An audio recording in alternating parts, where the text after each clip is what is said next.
So if you've been following this YouTube channel or my newsletter or anywhere on social media, really, you'll know that I read a lot. And every once in a while, I do a video on books I've been reading. So today we are going to cover the top books I've read from the last year. These aren't in any particular order, as you probably have picked up from other videos and things. I do read widely, so these are not on a particular subject, but these are ones that I enjoyed the most. This does not mean that they're ones I wholeheartedly endorse to everyone or anything like that, but it's like these were really interesting and they were intriguing to me and should be a nice slice of here's the type of things that I read on a semi-regular basis. So without further ado, we're going to get into these. Again, they're not in any particular order, but hopefully you'll find this interesting and maybe get some good ideas of books that you could add to your to-read list.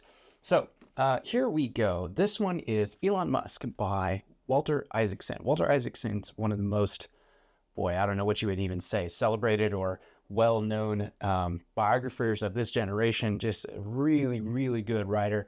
He had one on Steve Jobs, which I greatly enjoyed, but he ended up spending 2 years with Elon Musk, getting an enormous amount of access to him. And Elon Musk is like one of the richest men in the world, has revolutionized space travel, started Tesla and builds electric cars and Neuralink and, that helped start ChatGPT and PayPal, and just an incredibly high performer when it comes to business and changing industries really and revolutionizing entire fields of science that in ways that we just didn't think were possible. So I've always been intrigued by him. So when this book came out, I immediately bought it. I'm just like, how does one man do all this? Read it, and it's just a wild ride. It is kind of bizarre. It's the most thorough biography of Elon Musk to date. And wow, yeah, there's a lot to be learned here, including some lessons on how to not do some things.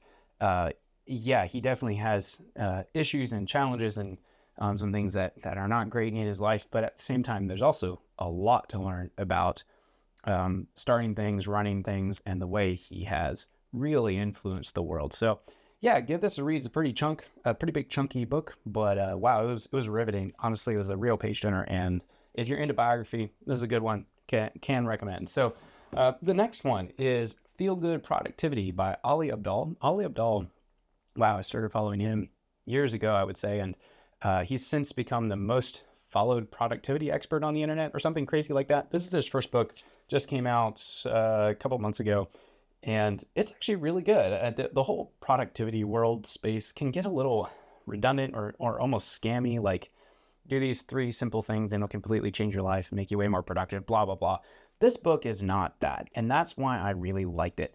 His thing is like, well, again, feel good productivity. Life is about doing the things that are meaningful and bring joy, not about how can I crank out as much stuff as possible and get up at 4 o'clock in the morning and all of that stuff. So this book is really down to earth, very practical and very science-based. He's a medical doctor and things, and really gets into how do we bring joy back to work and focus on the things that are meaningful and lasting and bring joy. And also it's full of some really good, simple tips on building good habits, leaning into the meaningful side of life.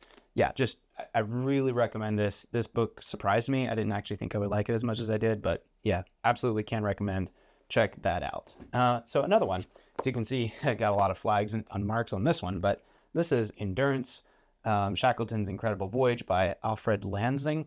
So this is a story of the Endurance, which is a very famous story of how the Endurance ship with Ernest Shackleton as captain gets stuck in the Antarctic sea ice, and they're just it's hard to even get our heads around the incredible survival that he and his crew went through in some of the roughest and harshest environments on the planet, and a very, very long and complicated ordeal. It started in 1914, I'm going to say, and they were gone for something like 2 years trying to survive in the middle of nowhere after their ship gets trapped in the ice and eventually gets crushed by the ocean, and they have to find their way back to civilization.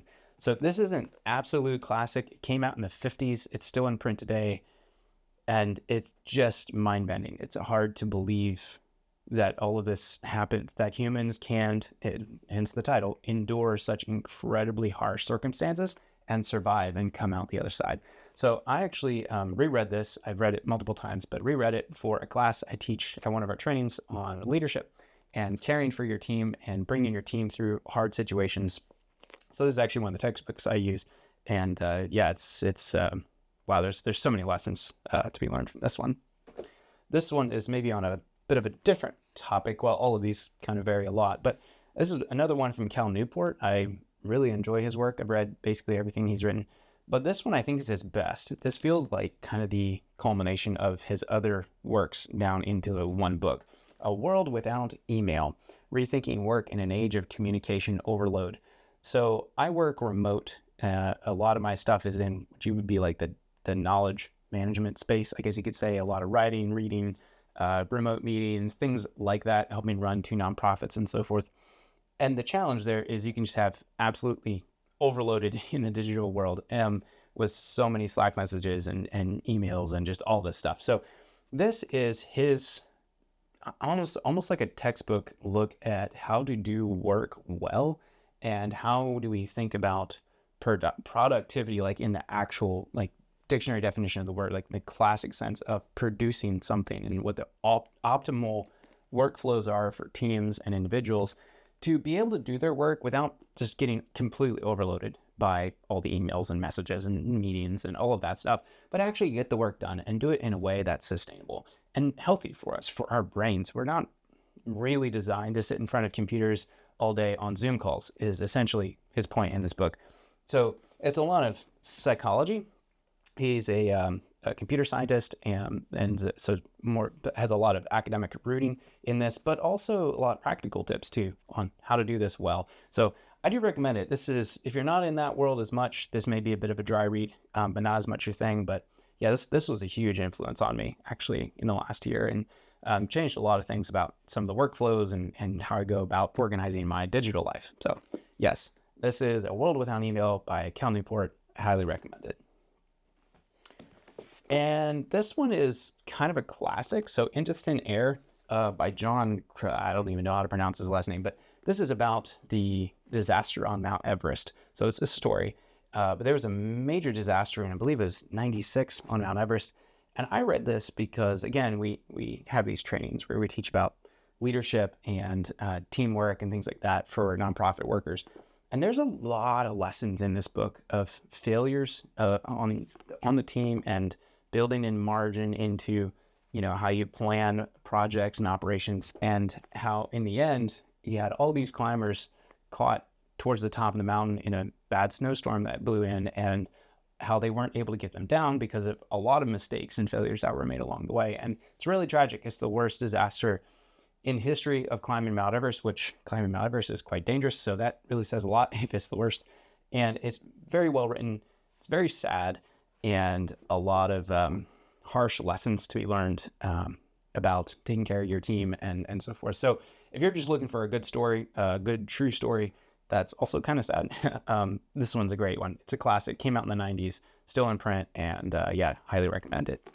So I just realized this, but this is the only fiction book on this whole list, which is kind of a shame. But anyways, I reread this for like, I don't know, the 3rd or 4th time, because it's an absolute legendary classic, The Hobbit by J.R.R. Tolkien. This is a just gorgeous leather-bound copy I found at a used bookstore, which is kind of cool. It's like a pretty sweet find. So there's very little to be said about this that I'm sure hasn't already been said before, but yeah, just an absolute classic of children's literature. And then, of course, leads to The Lord of the Rings, which he wrote many years later.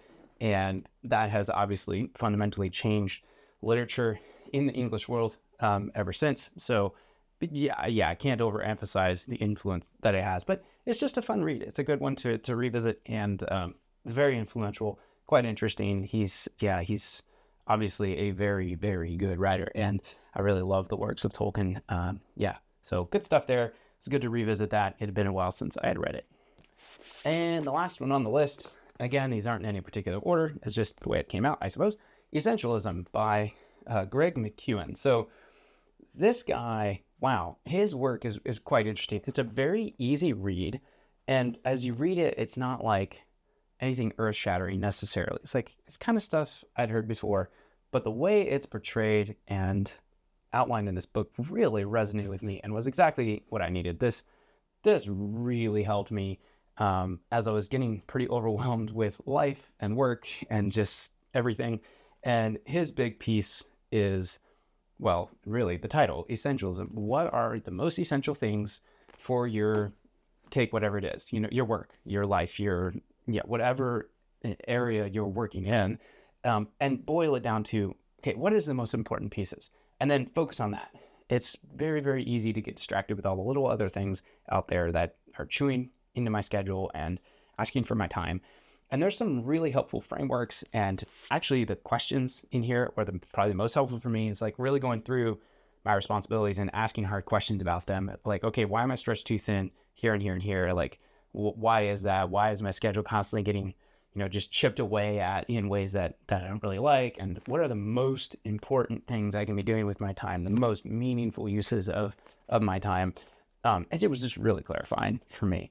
The big one here is, especially in the modern world, we can get ourselves spread way too thin, way too fast. And his big piece is you find very few things that are most important that you want to spend your time on, and you hone in on those and essentially ignore everything else.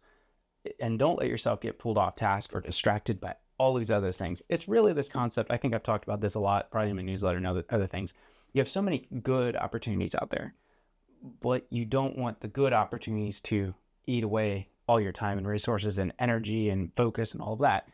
You should say no to the good opportunities, even though there's nothing wrong with them, but say no to those and say yes to the very few opportunities that are truly great and focus on those. And that will eliminate 90% or whatever of the things coming your way. And then you'll only be left with a couple of things that are truly great that you really want to spend your time and focus and energy on. And you can do this for all areas, not just work, but that could be the same with, home life or your health or whatever. And it really comes back to the principles of don't let yourself get so fragmented, mentally, physically, all of these things. It's easy to get yourself spread way too thin. And then it really lowers the quality of your life and your work and things like that. So this book was huge for me. I actually did an entire podcast series with my brother on this, which I think is out by now. If so, I'll link it in the description. I can't remember exactly.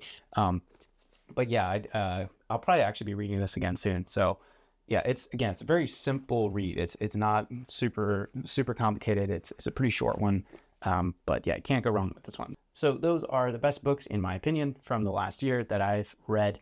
So yeah, I try to do these videos every once in a while because I find it really interesting to see what my friends are reading and what they've been learning. So hopefully you found this intriguing. As you can see, there's quite a lot of variety in the read list. If you check me out on Goodreads, which give me a follow there if you want, link down below, but you will see the range that I read tends to be fairly wide, which I actually think is okay. It's kind of for me, it's like following that curiosity wherever it takes me. And that keeps it interesting for me. I'm always learning new things and trying new things as I read because, I think reading is one of the best things we can do for our minds. So hopefully you found that interesting. What are your favorite books? I would love to see those down in the comments below. I'm always looking for new stuff to read. Thanks so much for watching. If you found this interesting, you may want to consider subscribing to my email newsletter. That's where I write a lot about what I'm reading and what I'm learning and thoughts on books and things like that. So you can check that out down in the description.